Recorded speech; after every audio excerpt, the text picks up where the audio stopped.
Nima bo'pti, doktor? Oho, sahringiz oshib ketdi-ku. Elyor bo'lmagan. Shundaymi? Assalomu alaykum akalar. Gripp bo'lib qoldim. Ayam uyda yo'q edi. Nima qilsam tezroq tuzalaman, ha? Buni yo'li oson. Qarich turibni olasan-da, asalga yaxshilab aralashtirib yeysan. Otday bo'lib ketasan. Turibni asalga aralashtirib ichuvdim. Ha, jigarni ham zo'riqtirib qo'yibsiz-ku. Akalar, umuman ishtaham yo'q. Hech narsa yeya olmayapman. Nima qilsam bo'ladi? Ishtahani ochishni zo'r bitta yo'li bor. Ko'proq qalampir ishtahani ochiladi. 33 ta qalampir yegandim. Bir yeyishda.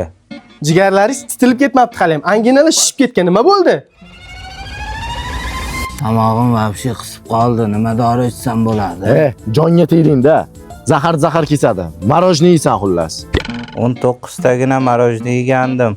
Birda 20 ta qilmabsiz-da. Juft bo'lardi. Akalar, umuman mazam bo'lmayapti. Nima qilsam bo'ladi? Toza jonga tegding. Bor bitta switch ol, hammasi yaxshi bo'lib ketadi. Switch? Buni ishlatdingizmi? Bu mashinaning switchasi-ku. Shuni keyin bildim-da.